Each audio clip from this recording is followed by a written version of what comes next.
నమస్కారం అండి. This is hashtag you. ఈ వీడియో చేసేటప్పుడు నిజంగా కొంచెం బాధ కలుగుతుంది. అట్ ద సేమ్ టైమ్ ఇలాంటి మహిళలుంటారా అని ఆలోచించాల్సొస్తుంది. అంటే ఎటు నుంచి ఎటు పోతున్నాం మనం. ఇదివరకు మగ పిల్లల్ని కంటే సంతతిలో వాళ్ళు పట్టించుకుంటారో లేదో కూతురనే అమ్మాయి కనికరంగా ఉంటుందని పేరెంట్స్ చాలా ఇష్టపడి కూతుళ్ళని కనేవారు. కానీ ముంబైలో 'శివచరణ్ గుప్తా' 73 సంవత్సరాల 'శివచరణ్ గుప్తా' గారు ఆయన ఒక పెద్ద textile merchant. He is a very big businessman. ఆయన పరిస్థితి ఏమైందంటే ఆయనకి ముగ్గురు ఆడపిల్లలు. ముగ్గురు ఆడపిల్లల్లో ఒకళ్ళు టీచరు, ఇంకొకళ్ళు ఒక ఐటీ కంపెనీలో వర్క్ చేస్తారు. ఇంకొక డాటర్ వచ్చి డాక్టర్. ముగ్గురు హైయర్ పొజిషన్స్‌లో ఉన్నారు. ఆ ముగ్గురిని అంతదాకా చదివిచ్చి, వాళ్ళకి పెళ్ళిళ్ళు చేసి, ఆస్తి పంచిన తర్వాత ఆయన సొంత ఇంట్లోంచి గెంటేస్తే ఆయన చివరికి ఒక ఓల్డ్ ఏజ్ హోమ్‌లో తలదాచుకునే పరిస్థితికొచ్చారు. 3 సంవత్సరాల నుంచి సోనాపేట్‌లో ఒక ఓల్డ్ ఏజ్ హోమ్‌లో ఉంటున్నారు ముంబైలో.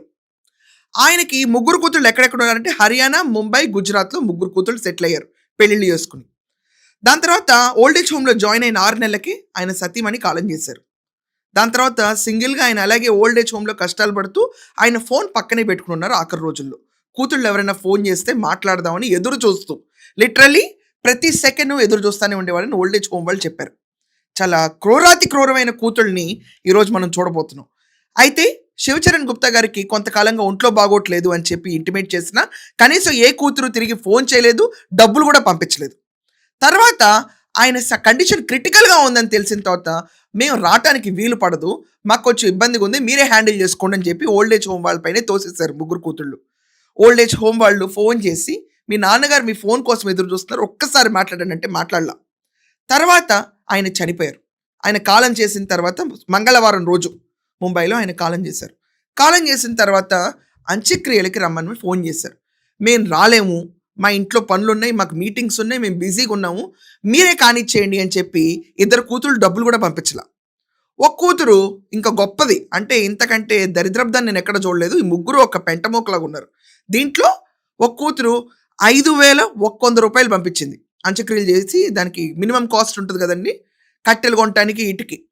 ఏంటి మనకి అక్షరాభ్యాసం చేసి మనని పైకి తీసుకొచ్చిన తండ్రికి 5,100 భిక్ష వేసింది ఈ మహానుభావురాలు. నామాలు పెట్టింది వీడియో కాల్‌లో. "ఎయిటర్ ఆమె నామాలు చూపించండి." ఆమె వీడియో కాల్ ఒకసారి ఇక్కడ చూపించండి. మీకు సైడ్ బ్లాక్‌లో వీడియో కాల్ కనిపిస్తుంది. ఆళ్ళ నాన్న అంత్యక్రియలు చేస్తుంటే వీడియో కాల్ చూస్తా కూర్చుంది. కనీసం దగ్గరికెళ్ళటానికి కూడా టైం లేదు. అంత్యక్రియలు జరుగుతున్నంత సేపు ఆ అమ్మాయి వీడియో కాల్‌లో పక్కన ఎవరితో మాట్లాడుతూనే ఉంటుంది. బిజీగా ఉంటుంది. కనీసం ఫోకస్ కూడా ఉండదు. అంత దరిద్రపు నిజంగా ఇలాంటి క్రూరమైన ఆడజాతి కూడా ఉన్నారు. 150,00,00,000లో ఇంతమందిలో ఇంత దరిద్రపు ఆలోచనలు కూడా ఉంటున్నారు. చూడండి ఎలా వెళ్తుందో. అయితే ఇంకా అది చాలదన్నట్టు 5,100 గంగలో కూడా కలిపేయండి ఆయన అస్థికలని ఈళ్ళకే పనప్పు చెప్పించింది. 5,100 ఇంత దాతలు గొప్ప మనుషులు. ఫోన్ మాట్లాడుతున్నప్పుడు ఇంకెంతసేపు పడుతుంది, నేను భోంచేయాలి అర్జెంట్‌గా. ఇంకా ఎంతసేపు ఇదంతా నాన్‌సెన్స్ అన్నట్టు కాల్‌లో బయట రికార్డ్ అయిన వీడియో బయటకొచ్చింది. अभी और कितना टाइम लगेगा? तो हम लोग भी क्या खाएंगे और नाइट चूल्हा जलाएंगे। తినకపోతే చస్తుందా? తినకపోతే చస్తుందా?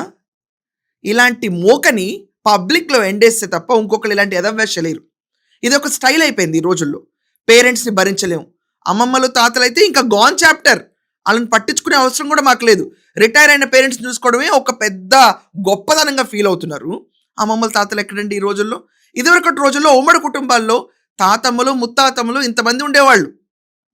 3 జనరేషన్స్, 4 జనరేషన్స్ ఇంట్లో ఉంటే ఆ వైభోగమే వేరుగుండేది. కానీ ఈరోజు ఈయన 'శివచరణ్ గుప్తా' గారు బిజినెస్ చేసి పెద్ద వ్యవస్థ నిలబెట్టి ఆయన ముగ్గురు కూతుళ్ళని అంత సాధించి చదివించేదాకా కష్టపడి వాళ్ళతో ఉండి ఆఖరి నిమిషంలో కూడా తోడులేని ఈ ఎదవ మోకని కని ఆఖరికి అంత్యక్రియలు కూడా మొబైల్‌లో చూసి మాకు ఎక్కువ టైం లేదు మేము భోంచేయాలి అని చెప్పే ఇంత దరిద్రపు మొహాలని ఒకసారి మీరు అందరూ చూడాలి. అందుకే ఈ వీడియో చేస్తున్నాను నేను.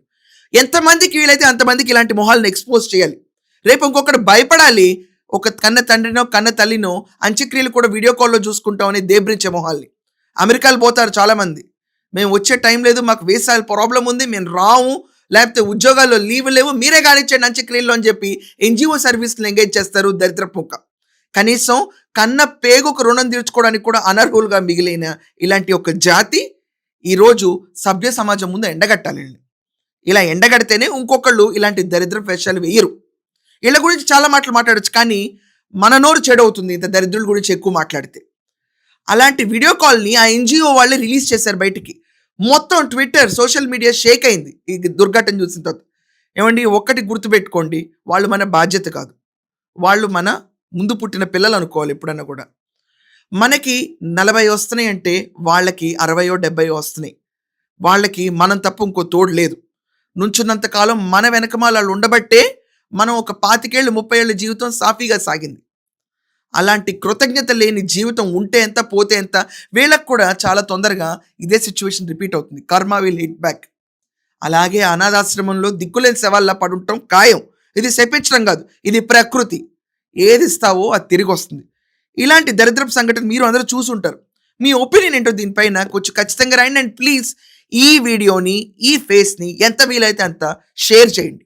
సో దాట్ రేపు ఇంకొకరు ఇలాంటి వెధవేషాలైనా విదేశాల్లో ఉన్నా, ఇక్కడ సేమ్ సిటీలో ఉన్నా కూడా రాని ఈ ప్రవృద్ధురాలు, మిగతా సిటీస్లో ఉన్న రాని మిగతా ఇద్దరు గొప్ప వీర వనితలు, వీళ్ళ గురించి సొసైటీలో అందరికీ తెలియాలి. Kindly share this. That's all for now. Thank you.